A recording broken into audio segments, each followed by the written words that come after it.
Last week, we left you taking in the sights from one of Italy's most revered and oldest cities, Rome. We're not quite ready to trade in our gelatos and pastas just yet though. So follow us this week, subscribe to our channel as we warm up our taste buds for all the beautiful food of Florence. Good morning, guys. So we are on our third stop of our Italy trip. We are officially in Florence. We've already been to Sorrento, Amalfi Coast, Rome, and a couple of days ago we flew into Florence. Today in Florence, we want to take you guys around to some of the best sites, but of course, Florence is known for food. There is amazing food here, so we want to take you guys around to some of the best food spots.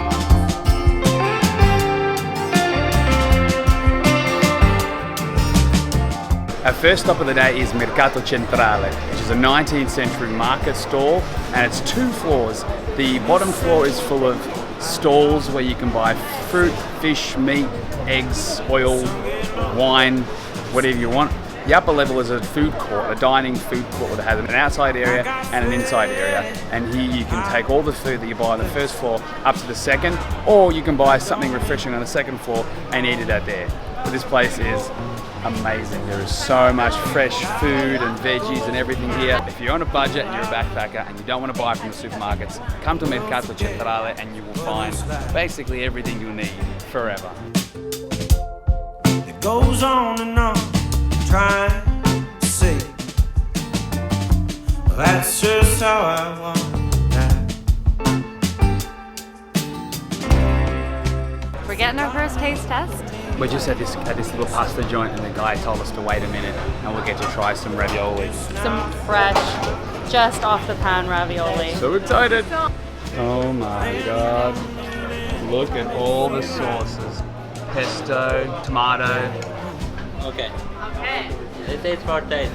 Grazie. Ravioli fried ricotta and truffle with oil and parmesan. Grazie mille.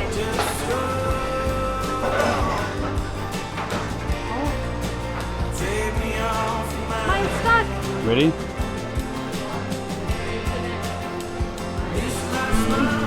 Oh my god. That's amazing. Grazie mille. Grazie. Ciao.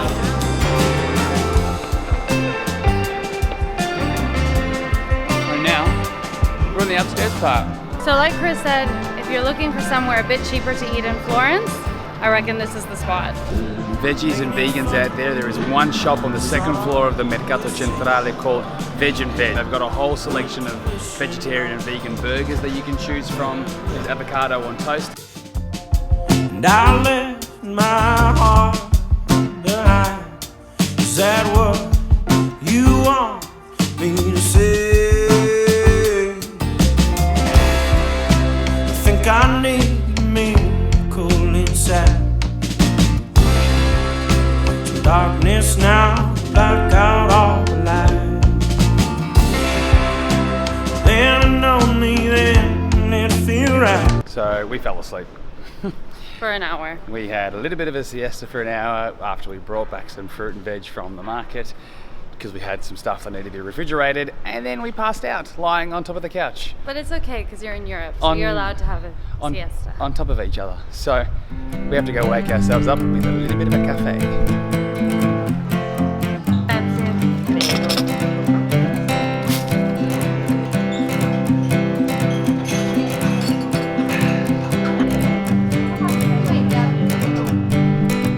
Florence is known for Focaccia, and right now we are heading to the Focaccia place here. Our friend Casey actually gave us this recommendation. She gives us lots of food recommendations. She gave us a ton of recommendations for Rome, so we're heading there now for lunch, and we've seen a ton of people walking past with Focaccia and it looks amazing, so I think we're heading in the right direction. Uh-oh. There's a queue. We never wait in queues for food. We're gonna have to do it for this one, aren't we? Well, yeah, 100%.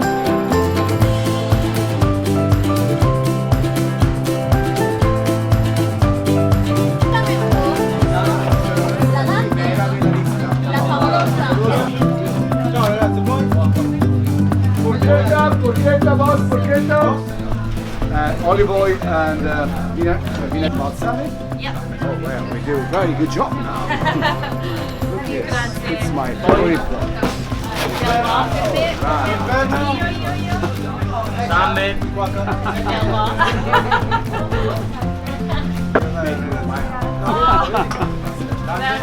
You're welcome. Grazie mille. You're welcome. All right, people. This is what €5 will get you in Florence. And probably the only line we've ever waited in for food in the past 8 months, but obviously it's pretty special. Okay. And we got ours without meat, which he was really good about. He loaded it with veggies. Yeah, It's so good. good. My turn.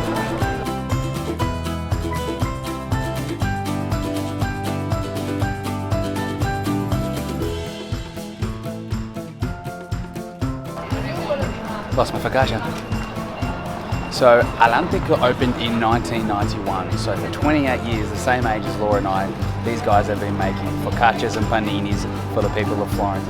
And they use typical Tuscan ingredients, and it's a typical Tuscan dish. We don't eat the meat, so it's not a complete Tuscan dish. However, they are still freaking delicious. And very messy to eat.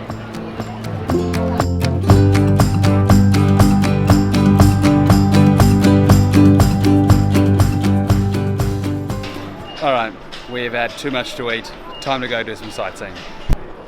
Alright guys, so yes, this vlog is mostly about all of Florence's delicious food, but it felt slightly sacrilegious to come to Florence and not show you guys some of the beautiful architecture and of course a little history lesson with Laura. So the construction of Il Duomo started in 1296 and didn't finish till almost a century and a half later. It still remains one of Italy's largest churches. And up until modern building materials came into the picture, it was the largest dome structure in the world, but it still remains the largest dome structure in the world made out of bricks. History lesson. Take 10. History lesson over, and now back to the food. Your number one stop shop for gelati in Florence is going to be right here at Vivoli. It was founded in 1929. It is the oldest gelateria in Florence, and before they had refrigerators to make the ice cream, they would ship ice from the Apennine Mountains 170 kilometers away straight to Florence into this shop, and they would make the ice cream. They still use no preservatives, no dyes, no fake colors or anything. It is 100% pure Italian cows and fresh fruit for the sorbet, and we are going to get to one of them. 10 out of 10 ice cream? Oh, it really is good, but it's not what you think. It's all sorbet. Generally, the fruit is delicious, the ice cream is delicious. The only thing I would say is they don't sell cones. They only sell plastic containers. It's recyclable, but it's still plastic. So 10 out of 10 for the fruit, but maybe they should reconsider not using plastic.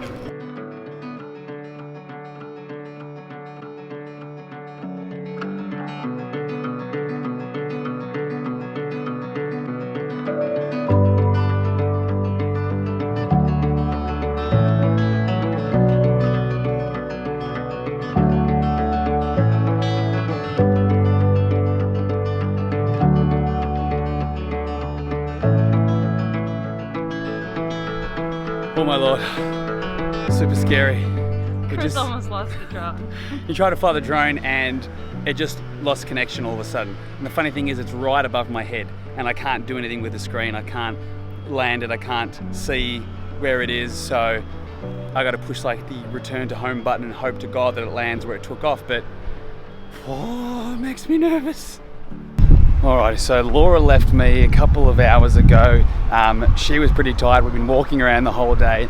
I made my own way up here to Piazzale Michelangelo to do some filming of my own for the sunset, and what a sunset it has been. It was just incredible. It's actually really hard to try and capture all the colors from here, but it's probably one of my most favorite spots of this trip so far. We are going to leave you here, or I'm going to leave you here. Laura sends her regards, If you guys enjoyed this video, please give it a thumbs up, subscribe to Moose and Roo. We'd love to see you on board, and we will see you next week. And I swear I never